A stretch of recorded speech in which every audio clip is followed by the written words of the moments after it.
I love a good mystery. There's something about piecing together clues that's both exciting and satisfying, and all of it leads to the grand reveal, the one thing we've been waiting for since the first seconds of film rolled by. Who's the murderer? Why did they do it? How does every piece of the puzzle lead to my inevitable wrong answer because I suck at puzzles? The movie wanted to do this and more. Too much more. Instead of one killer, you have fucking everyone. Instead of one reason, you have all the reasons. By the time the credits rolled, the only thing I was trying to guess was why I just wasted 84 minutes. Join myself, Paul, and Charlie as we discuss Bay of Blood.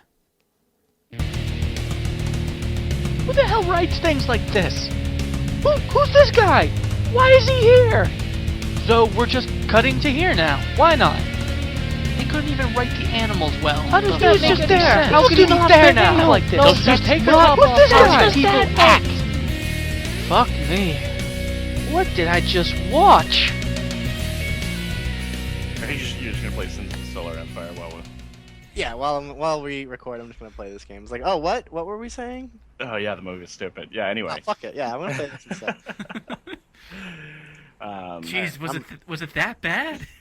No, I don't think it was. Not really. It was terrible, but it was tolerable. In a way. Yeah, In a way. Tolerable. It was fucking so bad. You... I thought it was fine until it got all... I don't know, it just got way too filled with itself. It definitely was trying to follow too many people that it didn't even introduce. And you know what? It was trying to do a movie out of order. You know? Oh, yeah, that's right. And then there was that... You know what? All right. Yeah. I guess we should probably just get right into it. Yeah. All right. So the first thing I should say is that this movie is kind of well received. Like the positive reviews are absolutely glowing, and the negative reviews just don't care. They're like, and there aren't a lot.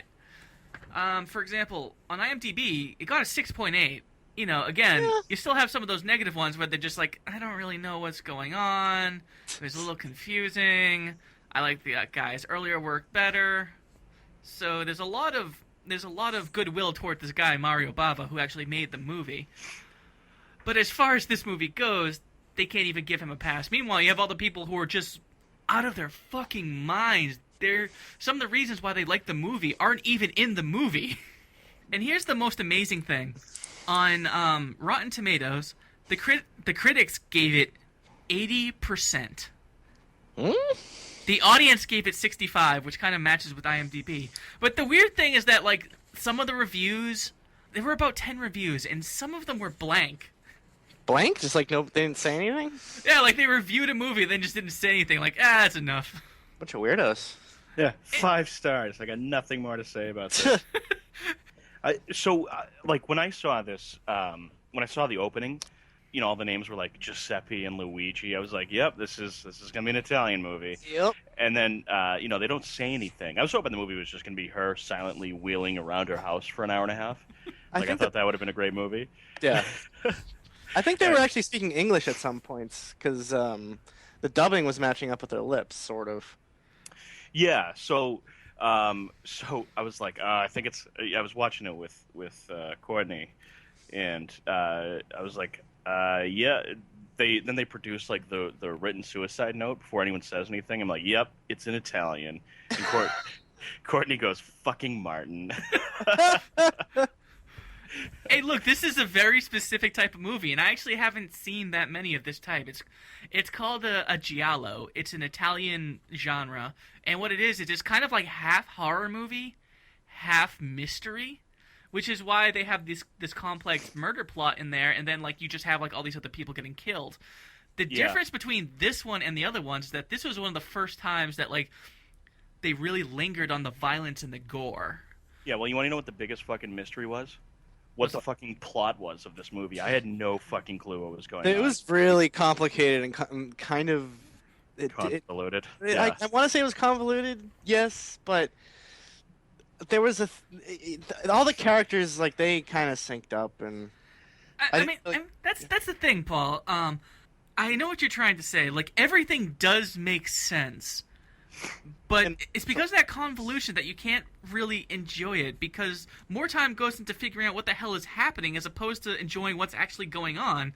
And then the problem really starts to pick up when you still haven't figured out what happened before and the new big thing just happened. So now you gotta figure out this new thing, and after 84 minutes, you're just fucking overwhelmed, especially since there's no reason to be involved with any of the characters that are backstabbing each other.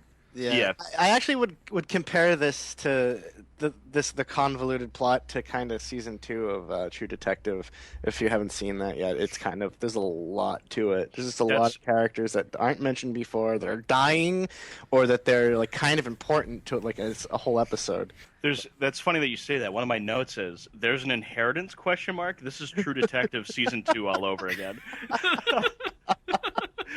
I have in front of me, and I normally don't do this, but this movie is so complex that I have the movie synopsis from Wikipedia. Well, actually, before we read that, PT, did you read that synopsis yet? No, Okay, so you claim to have somewhat of a grasp on this. no, I'm not claiming anything here. So, what I kind of got it. Tell me in your own words what you think the plot was. Well, basically, an old lady gets murdered, and I'm not sure if it's her family or people she knows are pissed about it, and they start murdering everybody. That's really pretty all- astute. That's if you boil it down to brass tacks, that's what it is. Yeah, Oh, that's and, not. and, like the not last that two PT. people that eventually like survive are, and I want to compare this to other like dumb B movies. The two people that survive, I guess they're the ones who are supposed to like, profit from all this. They're the ones who get this inheritance. I don't know how they're related to the old lady, but eventually they do. Like they kill her son, and I guess then yeah, okay, kill her son. They kill the old lady's son, and like they got all the money, and. So, I'm going to the very end of the movie, but I've seen this before in other dumb, like, we're gonna make this ending really hilarious. The children of these two people who they abandoned at the beginning of the movie shoot them with a shotgun. Yep. Yeah, sure. why Haha. did they do that? Because he wanted to put hey, that was actually the point at which I said. This was done by a very crazy person who made this movie. Usually it's done by like when that happens like nowadays it's usually by the director who wants to be haha I'm being funny here. But he was probably trying to send some message in this movie. Here's what I read online, and a lot of people say that when the kids killed the parents, it's because they saw the parents kill other people, and that's how the parents reacted. They were just like, "Oh, we did this, and now we're going on because it's how we are." The problem with this line of thought is what I brought up before. This 100% didn't fucking happen. The kids were in like a trailer the entire time. There's no way they could have seen any of the murders. They weren't running around. They weren't doing shit. And then when the parents come back, how the fuck did they get a shotgun? I guess it was always there. I'm not even sure they went to like back up to the trailer where I don't remember them setting up that there was a shotgun there. But then again, there were a few times where I was just trying to really think, like, what the fuck would just happen? Who was that? Why did he kill that person? And why did that last 20 minutes of, like, teenagers getting murdered like it was Friday the 13th happen? Yeah, that was a weird thing. This whole movie, like it felt like two movies. Like it wanted, like how long the slasher genre wasn't really around before this, right? No. In fact, in Friday the 13th 2, there are actually shot-for-shot scenes from this movie. Like I said, this is one of the first times that they really lingered on the gore. You've always had people stalking and murdering, but not How like long this. were the Hammer movies around before this? Oh, those were classy compared to this Yeah, shit. no, that's not what I'm saying. I mean, like those are still brutal, regardless of how like classy they were, you know. But maybe like they wanted to emulate this sort of thing and maybe created a whole genre about like stalking and killing teenagers for some reason. We have no idea. Okay, so in the middle of the movie, like, after the old lady gets killed, and I guess we kind of establish the son a little bit. There's teenagers that just come to this lodge, where I guess the son and old lady own. And the son's the one who ends up killing the people. It's kind of a mystery who it is until like you see him with like the curved sickle like blade. And who the fuck are these teenagers? And what the hell who's Broomhilda and Bob and Bill or whatever? You actually I got 2 have out of the no 4 idea. names right. So when I saw that the name was Broomhilda, I was thinking, like Django, like maybe they're trying to go for that, like the what do you call it? Not the mythos, but like the story there, like they're trying to match that. But I couldn't find anywhere where Broomhilda was trying to get a guy to come swimming naked with her, and that guy chose instead to just cock block everyone else. Oh yeah, he was the cock block. It was probably Bill or something. That's weird because they also called her. They called her like kind of like a Swede, and then they also called her French. And Kraut. yeah, they No, also. the French one. They called the other one the French one. She was a consistent French lady. They called her a Kraut. They called her like a Swede too. I remember that. Yeah, it's like they're in two different fucking areas. Did this person look at a map? They exist. Then the teenagers. I mean, it would be cliche now, but at the time, I guess the teenager thing was newish. I don't know, and they just get slaughtered by this guy. And you know what? There's absolutely no explanation as to why. And then that brings us to the next movie that this movie is, and it just brings us back to this plot of this old lady, and then the killer kills the other two people who have the children from the end. They come out of nowhere, and they're just like, okay, kids, I got the kids to sleep. Now we have to go. And then the kids look out the window, and that's probably where they're trying to establish that they see them murdering people, and maybe they know they're going to murder people. But how the hell would they know that when the wife is the one that just brings up everything? It's like, we have to suddenly kill all these people, okay? Yeah, so I agree with you that that's pretty much the plot, but you forgot the part where every male character in this is played by the same person. Dude, everybody was there. And the guy who gets the machete in his face has the puffiest of all the hair, but it looks basically the same as everyone else's. And then all of the dubbing was done by Rod Serling from the Twilight Zone. It was terrible dubbing. Yeah, and that's There was pretty definitely much like two languages going on though, because like some of them they just didn't match up at all, Yeah. or it matched up out of sync. What year did Texas Chainsaw come out? Oh, I think that was Was a that little after. 73? Yeah, I think so. This was 71. Yeah. All right. Even like I thought it was Halloween came out in third. like 74 or something like that, and I think Halloween came out first, and then the first Friday the 13th. Yeah. So this was the prequel. Let me not stumble on my fucking words like I'm gargling balls or something. This was the precursor to a lot of horror movies. Yeah. Like it was actually an inspiration for the directors and the cinematographers and the writers of these movies. Like this possible. I know nothing about the history of this movie. I remember we were talking to our uncle this weekend. He never heard of this movie. He's heard of the director though. Yeah, when I told him what year it came in, he was like, "Oh, that's on the downward spiral, wasn't it?"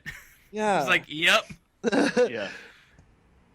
There's one person who thought that his talent as a director was not. You know what? Fuck it. I got a quote from Mario Bava right here. It explains his directorial style. I didn't want to be a director because, in my opinion, a director must be a true genius. Yet he still managed to direct 25 films, sometimes under pseudonyms like John M. Old and Mickey Lyon. The Mickey Lion. So That's a pretty sweet. That's a pretty sweet name, though. Holy hell. So he didn't have a lot of respect for his own work, I guess, but he did it anyway. I will say that this is the first time he had to take on the role of a cinematographer, like completely. It So- worked. Yeah, and actually it was from this point out where the rest of his credits become cinematographer. He made a few more movies, but like I said, this is during his downward spiral. And then from this point on, he just became a cinematographer.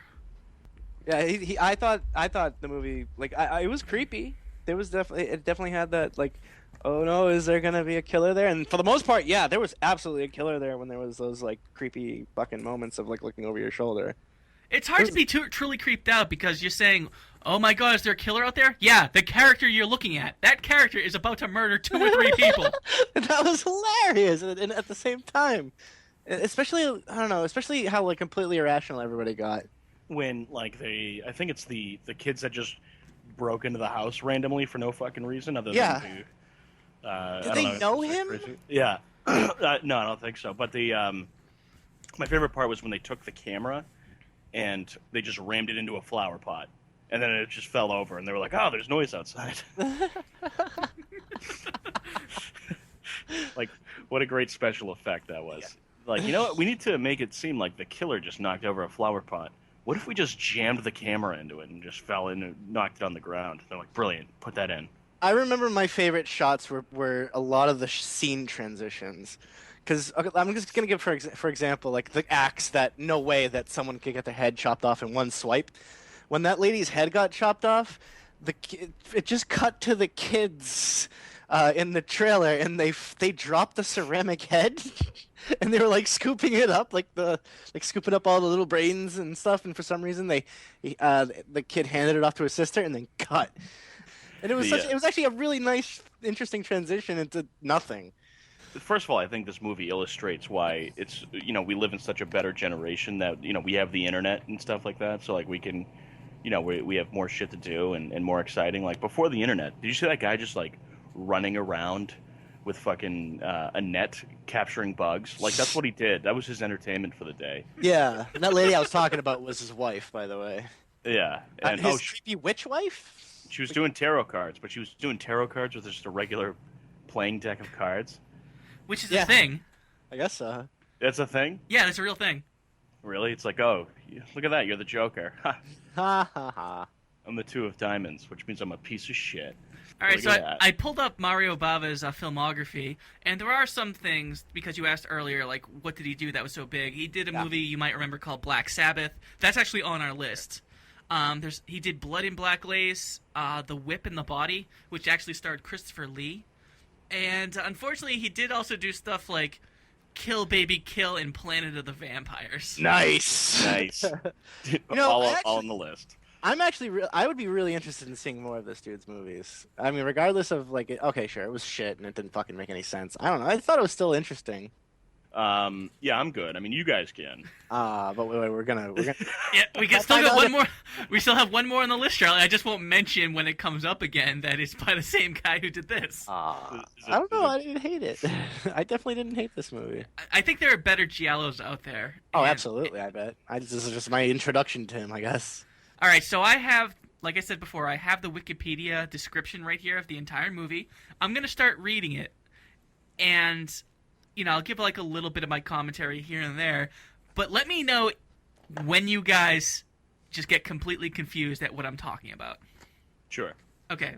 I'm gonna buzz in when I'm confused. Perfect. Buzz. This is 7 paragraphs. So I'm going to go... Jesus Christ. Look, man. I'm sorry, and if it was any other movie, this would not happen. We would just describe it. But this movie, we can't describe because it's hard to tell what's going on and who's doing what. And Okay. yes, it's come to this. Our show has become reading Wikipedia. Yeah, well, that's actually 7 more paragraphs that was available than for the comedy, which is nice, I guess. Yeah. Gotta mention the comedy every episode. Every episode. At night, in their Bayside mansion, wheelchair-bound Countess... what the fuck is her name? You didn't write the name down? No, it's like Federicia.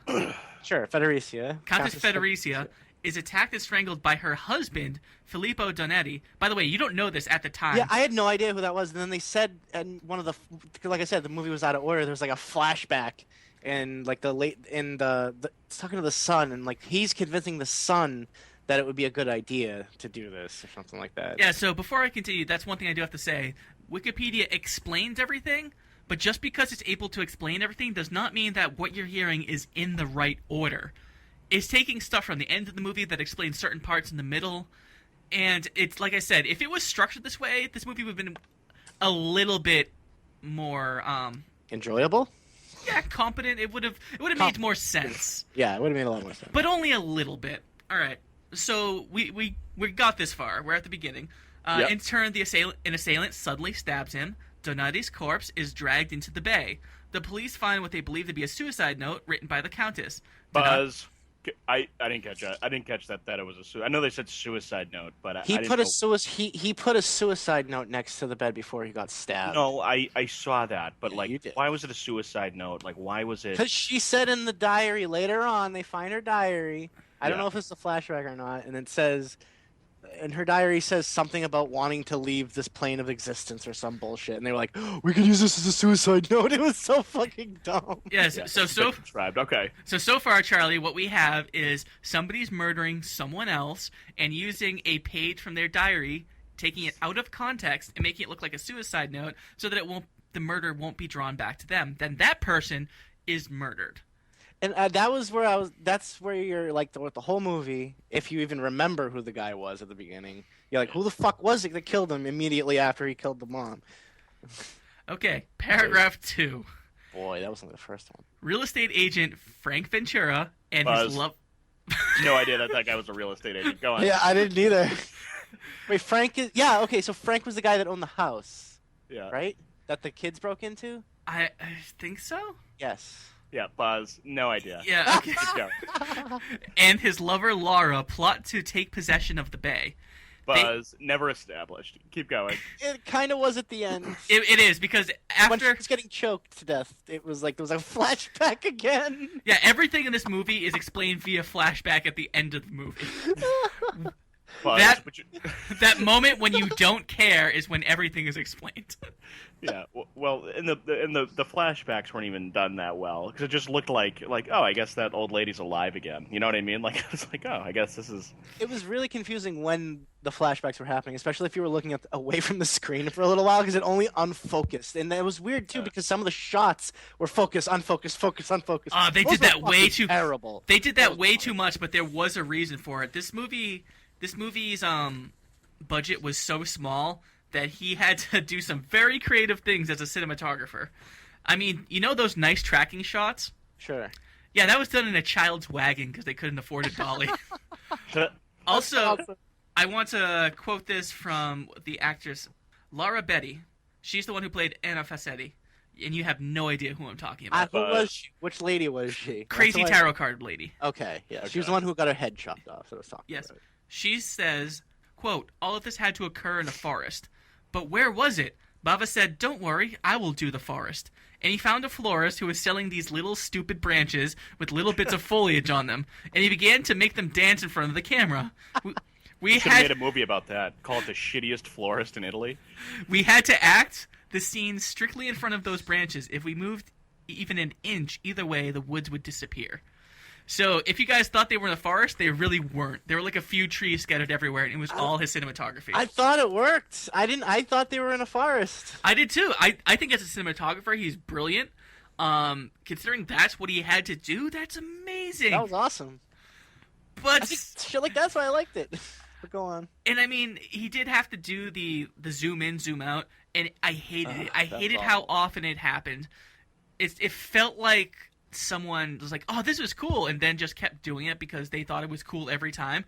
But when you go deeper into it, you find out that it's like, I can either do it this way, or people are going to see like the car driving by if I pan a little bit too much. All right, so let's get back to the synopsis because we went through the first sentence of paragraph 2. Oh boy. All right, I They- got my buzz ready. They had arranged with Donetti to murder his wife after she had refused to sell her house and the property to them. To finalize the scheme, Ventura needed Donetti's signature on the set of legal documents. They had no idea that Donetti had been killed. Buzz. None of that shit was fucking properly. I would agree. That wasn't established very well, especially since Yeah. it was like all these flashbacks only made it way more confusing. Right. Okay, this will be easier on you guys. Paragraph 3 is just a description of the kids breaking into the houses and dying one by one. Yeah, that's all I can say. It's like, who the fuck are they? There's no reason for them to be there other than they're kids that have to go on a property and they get killed. Granted, this is like I said, the precursor to the slasher movies. And for slasher movies, it was done pretty well. Like the scene with the spear, even when it was in Friday the 13th, absolutely. it's still kind of creepy. He slumps over and he's staying pinned against the wall. That was actually really cool how they did that. But yeah, I liked that Brumhilde was like, hey bro, do you want to come with me? I'm gonna go swim naked in the lake, and he's like, nah, I'm gonna go break into this random house with this guy who's trying to get laid and ruin his good time. And that guy wanted to have sex with the girl who his friend wanted to have sex with. So it's like you have somebody who's willing to just, they're down the fuck. They really are. They're trying to get your attention, being like, put it in me, god damn it. And you're ignoring them for the girl who's like, no, I'm not going to take off my clothes. No, I'm going to run this way. Please. Get away from the cock tease and go with the whore. Right. It's And that simple. Yeah, meanwhile, Broomhilda's looking at the equivalent of the Charles River. Oh, And it's just like, jeez. yeah. It I'm was gonna go brown run in before that. she knew there was a body in it. Right? Yeah. Like I don't understand why she was shocked that she found a body in that filthy lake. Yeah, by the way, this is supposed to take place in a bay, and it's clearly a lake. That is a lake, friends. All right, so like I said, I'm skipping over the description of all the teenagers dying. Simon, the Countess's. I didn't know who Simon was at first when there was like when those two were talking about you got to get rid of Simon. That's the son. This is the guy in the boat who basically made out with this octopus or a squid or something. Oh my God, that was what's with the fucking squid? And That he was- definitely put the squid on the dead body. There was no doubt in my mind. Yeah, that was a pretty disturbing scene actually. The squid at one point is covering and like just sucking on the dead body and encompassing it all. But I like it right after when they just grab the squid and then throw him back in the lake. Bro, dude, Yeah. so many animals were harmed in the making of this movie. It was Yeah, they're like, ridiculous. well, squid, we're done with you, so back to hell where you belong, and let's get this on camera. Yeah, even the bugs when they get pinned, they're alive when they do that. Those are real bugs. Yeah, I know. That was no doubt in my mind that those were bugs. And it was the creepiest part isn't just that the squid is like going over the guy's face. It's the fact that they couldn't afford like a dummy or a body double or something like that. So the guy just had to lay there like with his eyes open. That and then- wasn't a real dude. You think they could afford like a big thing like that? That was the real dude. They just put his fucking octopus on his face. I don't think so. There was no way that was a real dude. I don't think they had the budget for I anything. think- They I couldn't think- afford a forest, Paul. That was the They were only doing shit dummy with they trees. had, though. That's the only dummy they had. There was no other dummies in the movie. They could probably afford one dummy. You dummy? All right. So anyway, I got through one word of the fourth paragraph before Charlie buzzed in, which I was actually about to explain who he was. This is the Countess's illegitimate son. Is the killer. By the way, as far as Wikipedia goes, doesn't explain the previous paragraph or why he did it. Just like in the movie, he did it. That's it. Done. Like, I know why he killed the dad. He probably knew he was gonna do it and said, "Whoa!" He was gonna try and kill him before he did it, but no. But like, why he killed everybody else? Yeah. Oh. So he had earlier killed Zanetti and is now conspiring with Ventura. So he killed his dad and now he's conspiring with the real estate guy. Offered a large amount of cash, Simon agrees to sign the legal documents and turn over the land to Ventura. However, keep going. it turns out that the Countess had a daughter, Renetta. Buzz, keep going. Oh my God, Charlie, I hate you. Renetta, who is resolute about the property becoming hers. A search for the Countess's... Wait, no, sorry. Who was Renetta again? She was the wife, right? With the kids. I think... Wait, Okay, and who did it just say that she was? Renetta is the Countess's daughter? Yeah. No. So she wanted to kill Yeah. her brother. Yeah, so she wanted the property to become hers. All right. Yuck. In a search for the Countess proves unsuccessful, and Ventura, who believes Renetta may be the rightful beneficiary, suggests that Simon finishes her off. So Buzz. this... Oh my God, Charlie. I mean, did we watch the same fucking movie? I mean, none of this happened. I kind of. All of this happened in the last 20 minutes of the movie. It really did. Like, it didn't explain who any of these people were. This is why I was confused about who the fuck this lady and her husband were. Like, they were nobody to me, and they were killing people and saying they would be able to get this inheritance. Okay. And she did, because she's the daughter. This is getting grueling. Yeah, how about we just fucking stop this? All right, I guess Buzz. Yeah. All right, so we attempted to tell you guys the plot.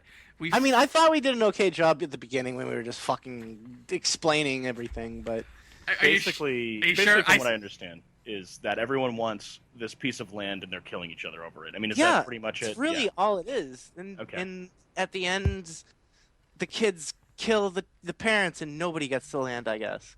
Haha, there's your life lesson. Well, I guess the kids would get the land, but whatever. Yeah, despite what Wall Street, the movie, taught us, greed is not good. Ah, it's bad, guys. Yeah. All right, so what type of movie would you like? I don't know, porno? No, yeah, you know what? Let me phrase that better. Yeah. If we were to watch another Giallo, like what kind of plot would you be looking for? Jesus Christ, I don't know. Not a mystery, please. How about a simple one? So both of you guys basically asked for the opposite of Giallo. You're telling me never pick another one of these again. Well, I'll still watch it, and like I said, I would recommend this to people who want to see some bad '70s horror mystery shit. I don't know. Especially if it's an inspiration for other horror movies, totally watch it. I still love the fact where it's like, okay, so we have this horror mystery genre. Would you like to see one with another mystery? No. It's like, can No, but we, I will if I have to. I'd like to watch a comedy where I don't laugh. So some things I thought were pretty funny. So the way that they killed the wheelchair lady, and everyone just kind of accepted that she hung herself. She's in a fucking wheelchair. Oh yeah, no one questioned that. I mean, how'd she lay? wait, put the rope up there, she huh? was a little low. Like, it's not like she was like hanging from the fucking rafters. But how did she get the rope up there? Which begs another question. Was she in a wheelchair because her body was just contorted to the shape of a wheelchair? That's why she was hung so How low. is She she was hung not like on 2 her feet off the knees? fucking How ground. did she not get on her knees? Right. She'd be fine if she was just on her knees, just sat Yeah. up. It's like, oh, okay, never mind. I'm not being choked to death anymore. Well, you see, previously she trained a whole bunch of rodents, just like Cinderella, to take the rope up. It's simple, guys. You have to read between the lines, just like everyone who likes this movie. I'm done with this movie. Yeah, this one, it was complicated. It had a good atmosphere. I think that if we find something else like it, it'll be very enjoyable, and something where if someone's looking for like a retro 70s kick, where there's a good amount of violence, but there's also like kind of a story to it, and where it's creepy, but it's not just like, ha ha, I'm a serial killer or a killer clown or something. It's a good pick. There's some other funny parts too. At the beginning, when they're like I think it was the first sex scene actually, when they're banging, and then the guy has to leave for whatever reason. I didn't pick up on why, but the lady's like covered in her giant fur fucking blanket, and then she just like, he's like saying that he has to leave, and then she lets the blanket down, revealing her naked body, and he's just staring at it, and then as if to like say goodbye, like a customary Italian goodbye, he just like flicks her tit and leaves. You do remember that? Oh, the Italians. Yeah, I was like, why is he? It was a reason to come back. Although when I saw that scene, I really thought that he was just gonna, like, she drops her, she drops the blanket, shows herself to be naked, and since they just came from bed, I expect them to just be like, and leave. Hey, at least he did something. Basically went honk honk, fucked off. That would have been great if he did that. Just honk honk. Just honked her tits, and that's in the American remake. Charlie, did you notice any other funny scenes? Let me check the notes. So, like, the octopus one was fucking hilarious. When he was fighting into it, or when he threw it into the sea? When they threw it into the sea, like the most gruesome scene in the world, and then something very funny. And then, like, I just, like, the whole movie, I'm just like, the guy collecting bugs, I'm like, well, he's definitely the murderer, right? Like, He was the red herring. yeah, I'm like Nancy Grace over here, and I'm like, yeah, he collects bugs and What a sticks fucking needles in them. weirdo. Yeah, he definitely murdered those people. And he was like one of the only people who didn't murder anyone. He's just a fucking weirdo who collects bugs and has Yeah. a wife who loves tarot cards. He's just a piece of shit, yeah. Yeah, exactly. Exactly what you said. What was that wife even predicting? There was nothing. Oh, stuff. Yeah, you know. All right, yeah, we're done with this shit. You guys want to do some reviews? Yeah, let's do some reviews. Okay, I already told you that on Rotten Tomatoes, 4 of the reviews were blank from the top critics. Like, Right. these aren't just regular people. These are the top critics, the ones that you see review all the time. 4 of them fucking blank. Yeah. Okay, and this one comes from our friends at the IMDb message boards. I feel a little sympathy for Simon, smiley face. Okay, he was not a good guy, but he's handsome, has a dark sense of humor, and eats fish like Gollum. This next one is... I forgot to write down this woman's name. The director of Jason Goes to Hell mentions this movie on the bonus features on the Jason X DVD. So I'd like to point out something. The director of one bad movie is on the track to another bad movie talking about this bad movie. Jesus Christ, who watches the bonus features on Jason Goes to Hell? Well, apparently this same person loves everything. 4 products on her account were review, all 5 stars, including something called Purgatory Dance Party by Polka Dot Cadaver. What the fuck? So I went on Spotify and I listened to them, and they sound kind of like Symphony X, and Flotsam and Jetsam hired a black metal band and taught them 2 songs. There's a lot of bad in that thing you just said, Martin. There's a lot. Here's the next one. Bava plays a Hitchcock-like trick at the beginning of Bay of Blood, using Issa No, he Miranda precisely as Hitchcock used Janet Leigh in the first reels of Psycho. Yeah, you know what? 100% wrong. Incorrect. Yeah, the real difference is that with Psycho, you had like a really good plot, you understood what was going on, and you actually grew really attached to the main character, and so that's why it was so shocking when Hitchcock killed her off. Yeah, because she was a big actress in like a leading role, and you see her for like 20 minutes and you're part of her plight, and then she dies. This one, the character doesn't even have a line before she's just gruesomely murdered. This is much like a Hitchcock film. You know when Hitchcock hung that old lady who was in a wheelchair? It's like, what? Yeah, I remember that. That was You remember when... that was in North by Northwest, wasn't it? Yeah, you remember not in a movie, but Hitchcock just got drunk one day and hurled an octopus into a lake somewhere? I mean, this is a stupid review, but what do you expect from someone who gave a 12-pack of pens 4 stars, writing... Who Right. has the time? He wrote a 3-paragraph essay about how the American ballpoint pens kept him connected to his Americanness while he was living in France as a child. Oh my god. Slap some ham and cheese between a croissant like the rest of us, pal. That's how I get my French and American roots down, you know? Although I Yeah. have French roots. Oh, Jew. Oh, you. Now, Charlie, I remember in our last episode you said, who gives something 2 stars? Yeah, I think it's bizarre, right? And I have kind of an answer for you right here. Okay. This movie is awful. I'm giving it 2 stars because I am uneducated in the particular style of Italian film. This may have been during the 70s. And someone please tell me how those children's aim got to be so spot on. Give me a break. Yeah. Did this guy... That was the thing that bothered him. Yeah, out of everything. But did this guy write this review on the back of a bar napkin and just fucking post it to a telephone pole somewhere? He's being Or- honest. I'm giving it 2 stars because I'm kind of dumb. All right, and I got the last one, short but sweet. It just said, great. Yay. Yeah, this is a helpful review from someone who clearly doesn't understand why you'd write a review in the first place. They gave 29 other movies and a pair of shoes the same review. Great. Great. Do you think they were wearing the pair of shoes while they watched this piece of shit? And they were like, life is perfect. It was one of the last reviews they had, so no. So they're dead now. It's likely. They probably fell asleep and was eaten alive by all their cats. Or left the Yeah. heater on just like last time and burned down their house. All right, well, I think we're done with Bay of Blood. And since next month is October, our special Halloween episode, I can finally tell you what you're going to review. Yay. Tell We me, got- do you guys know of a little movie called A Serbian Film? I Yeah. think so, yeah. Yeah. Yeah, you do, and now you're gonna watch it. It's pretty fucked up, and it's perfect for Halloween. So Is it? Yeah. Oh. So you're gonna enjoy that. Also, this is the first time that our 4th guest Kyle is hearing what he's gonna have to do. So Oh, no. so he Kyle. has no clue. Oh. And in fact, until this is edited and gets out, he still has no clue. Oh, I'm so Kyle, is Kyle the British guy? No, that's Chris. No, you Chris. know Kyle. You'll We're know. gonna spare Chris this time, unless he really wants to do it. In which case, we should all wonder why. We should get both of them on. This movie's been like banned and shit, right? Like It's been banned, yeah. Yep, absolutely. But, you know. any chance it's banned and we can't watch it? Nope. I'll find it. Go on, like, Live Leak or something. It's probably the whole fucking thing on there. It's like, beheading video, somebody getting hit by a car in China. Here we go, a Serbian film.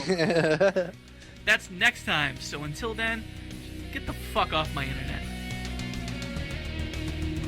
That's it for now. Catch more episodes on iTunes or Stitcher. If you prefer to listen to podcasts on YouTube, we're there as well at the Some Jerk from Boston channel. Have any comments, recommendations, or just some good old-fashioned hate mail? Email us at wdijwpodcast@gmail.com. That's wdijwpodcast@gmail.com. Like us on Facebook at facebook.com/wdijwpodcast. You can find me on Twitter at SomeJerkFB or on Tumblr at somejerkfromboston.tumblr.com.